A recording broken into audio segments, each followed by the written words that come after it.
Welcome back, folks. Craig Bushon Show live on BeFirstInMedia.com, also CraigBushonShow.com. Very excited because, again, we're out here at State Rep Jason Isaac's annual barbecue, his third annual barbecue. It's out at the Salt Lick in View. It's a beautiful setting. You can see it behind me and behind Jim, which we'll get back to in a minute here. This is Jim Cardle, Texas Insider. What a gorgeous setting here in Driftwood. If you've never been to this part of Texas, you need to come. This is an award-winning place. There's a lot of history here. Been around a long time. Not just the Driftwood, also the Salt Lick. Great food, great event. Ted Cruz just got here. We'll be interviewing him a little bit later. As you know, he's been on the show several times, and I got to jump right in. And again, Jim Cardle, welcome back to the show. Craig, good to be here. Good to see you as always. And you're right, this is something else, an award-winning gym right here. It really is. I mean, this would be a destination. If you're coming to the state of Texas on vacation, coming to the Salt Lick in Driftwood and seeing just how beautiful the setting is. It's fantastic. Perfect place for Be First in Media. Oh, exactly right. Thank you so much. But just had, obviously, Jason Isaac on, as you know. Paradigm shift happening within politics. Mm-hmm. Ted Cruz just showed up. And as you know, I think it was about a year and a half ago, and I got to stick it to Jim, because Jim and I, you got to know this behind the scenes, we went back and forth on it. We did, because who would have believed it? Who would have really believed that somebody could beat the wealthiest person in politics in the state of Texas, one of the wealthiest people in the United States in politics. Powerful elected official. A powerful elected, right, multiple years as a lieutenant governor, been around a long time, former CIA, I could go on and on and on. But ultimately, this new young gun took him out, and I said this, a year and a half ago, I said that Ted Cruz was going to beat the lieutenant governor, and you thought I was crazy. Soothsayer that you were. Well, certainly I was buying in part of the conventional wisdom that has changed. If this doesn't epitomize that change, nothing will across the nation. And you saw it ahead of time. Obviously, hard work, a couple dynamics had to be in place, but you never know until you get out there in the heat of the battle. The most important thing and the biggest factor is the mood of the voting populace right now. And it wants a grassroots conservative fighter. That's what we got. You identified it earlier than anybody. What's changed? You've been around a long time. I mean, you've been in D.C., you're a Beltway guy, you know, the Potomac fever people have. Everyone, you know, those of you who don't know what that is, it's another thing we'll cover another time. But the bottom line is, once you go there and you're in the system, it's hard to get it out of your bloodstream, okay? And I'm talking about Washington, D.C. There is such a thing as Potomac fever. Yeah, it's a real live disease. Right, there is that too, yes. But the fact of the matter is, look what's changed. Big upset. Why did that happen? Get down. I heard what you said, but what is it the lieutenant governor didn't do, in your opinion? Because you've seen politics for a long time, for generations. In the old cell, the old GOP cell didn't win, and that's the most powerful legislative seat in the state of Texas. Well, it's a good question. Certainly a lot of folks have looked at it, but it could probably be broken down. Let's pick three things. First of all, you have the redistricting year, which led to redistricting court cases, which led to a prolonged primary, not the traditional early March primary. They started with 10, 12 people in this race. Dewhurst and Cruz were two of them. So it's mathematically impossible virtually for anybody to get over 50% almost, including, like you said, a powerful office holder, a well-funded office holder, be number one. Number two is the way people communicate now is the internet, the social media. We saw President Obama do it 4 years ago. Howard Dean nationally and Ron Paul have used the non-traditional type of communications. It's almost a cult following, not that that's what happened here. But there was the new messaging and the new delivery of campaign things that were absolutely effectively used by the Cruz campaign, not as well done by the Dewhurst campaign. And then I'd say, finally, the old shoe leather and hard work. I can't tell you the number of congressmen from across the state, when I've asked them since the Cruz win, what did you see out there? Did you feel it coming? And they said, you know, Some were surprised. Most weren't, though, because Ted Cruz, the line that I hear, was everywhere. In this day and age, people want to touch their politicians. They want to know them personally. They want to know that they're like them. And they want to know that they are willing to get down and mingle with the voters.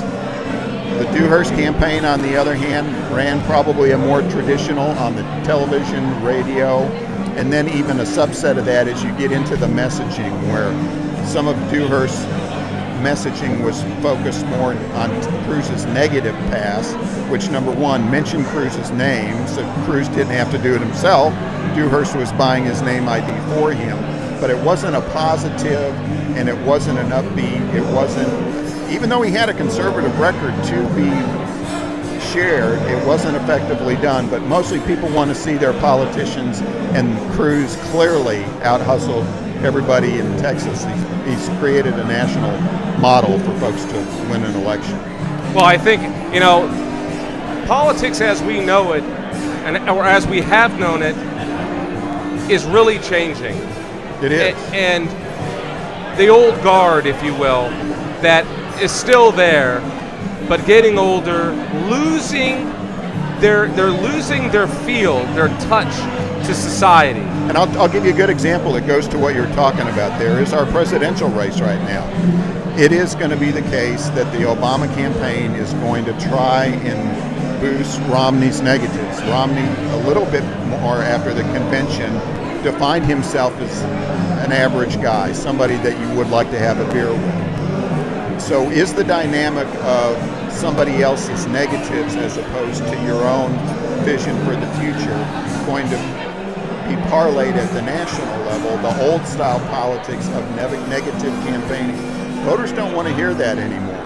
They want to have a reason that they're voting for somebody, not a reason to vote against somebody. That's going to lead to people staying home. But now you throw in the dynamic of people being fearful for the country. It's going to be up to, as you're referring to, the new paradigm. How is the messaging and how is the candidates talking about the future shared? It's not by dragging down your opponent so much as, matter of fact, that may hurt you. It's what we learned in the Dewhurst-Cruz debate. We'll see if it happens nationally. Well, change frequency here a little bit. You know, we just came out of the conventions, okay? First of all, who do you think had the better convention? I mean, I know it's hard as a conservative to maybe think, well, I don't know if the Democrats, can you fairly judge them? But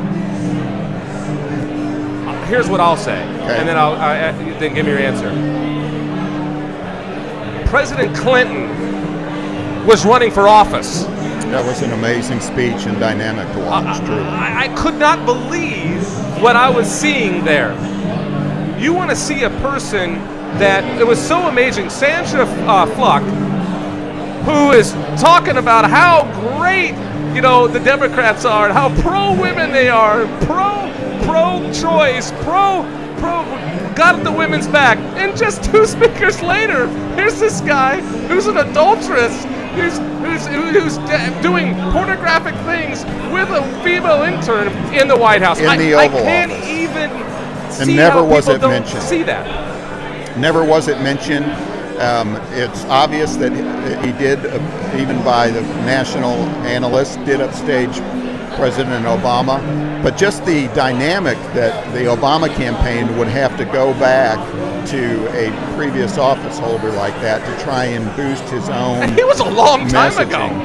In this day and age, it was a while ago. But then you throw on top of that the messaging to women, the talking about the economy, the whole effort to get people engaged in the love of Bill Clinton, a previous office holder, because Obama doesn't have the mojo and the juice. It's fascinating itself. It is. So I'll ask you the question again. Who do you think had a better convention? I think I would rate it a toss-up, frankly. I think they both did some positive things. They both probably had a hiccup or two. Certainly the Democrats had some downside with the booing of God and Jerusalem is the capital of Israel, Clinton upstaging Obama. but they rallied their troops and spoke to the Hispanic dynamic, they spoke to the women dynamic, they spoke to the blue-collar white guy dynamic. On the other hand, the Republicans, Mitt Romney, I think, did an effective job, a very good job of showing that he is someone that is presidential, number one, which may be more important than anything else.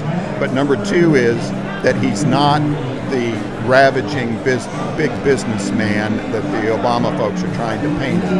And then the Republican convention showed some minorities. Ted Cruz was one of them. They showed some youth and vigor and a future vision.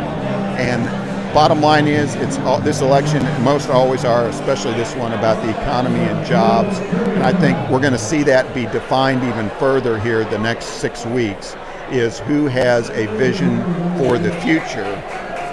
I saw a cartoon a couple days ago that said something to the effect that if Obama's claiming that he inherited a nightmare and he didn't have much to work with, well, if he wins re-election, what's he going to be inheriting?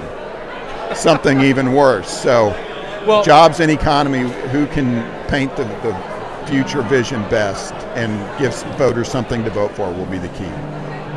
This is the time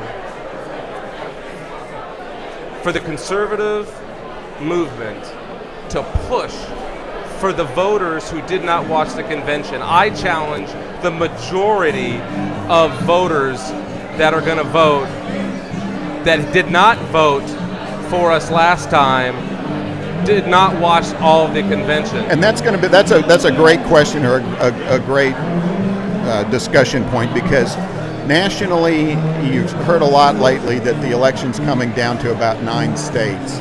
But nationally, what we're seeing now is people more and more having been fed up, having been guilt-ridden for sitting on the sidelines. There are too many reasons right now for them not to engage, and they are coming back. It's been a bit of a revival. Tea Party certainly has been the key impetus behind that, and a motivating factor of international concerns right now. On top of all that, it's going to be the election for new voters to come back out, just like we saw in the Ted Cruz-David Dewhurst race, where there were people voting who hadn't voted for 10 years. Well, it's events like this, the grassroots, the people showing up by the hundreds, giving their hard-earned money to get behind a wave. Ted Cruz is here, Jason Isaac, young guns. We just saw Jeff Rose.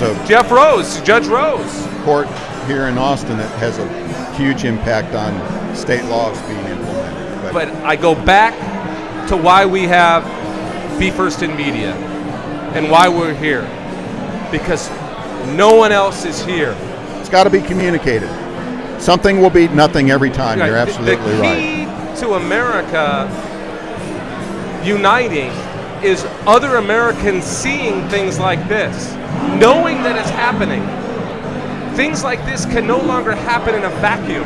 And you're right. Just as you've identified a need in the media world, voters are seeing a need to get out there and are believing again that their vote can and will make a difference. And they know it's a real kitchen table, dinner table effect. They're wanting to get out there, and it's going to be interesting to see the dynamic or the extent to which that happens. It's not if it happens, it's the extent to which it happens. Right. Jim Cardle. Craig Bushon. TexasInsider.org, folks. Check it out. See what's going on. Thank you so much for coming on today. Good job. Glad seeing you. And I'll have to swing by your office. Maybe we'll do a remote there or Let's something. Do it. You know? Got a deal. There you have it. Again, folks, Craig Bushon live from BeFirstInMedia.com. Please make sure you pay attention. There's other videos that we're uploading from this event. You need to be engaged. Know you're not alone. Know that I don't care if you're in Omaha, Nebraska, if you're in Topeka, if you're in New York City, and you feel like you're alone, there's no one else out there. There are hundreds of people here. There are more people coming. You are not alone. The revolution is here, and it's coming to you from the Conservative Party. It is being led by Be First in Media, BeFirstInMedia.com. I'm Craig Bushon, and we'll be back with some more interviews for the 2012 3rd Annual Jason Isaac BBQ in Driftwood, Texas. Thank you so much.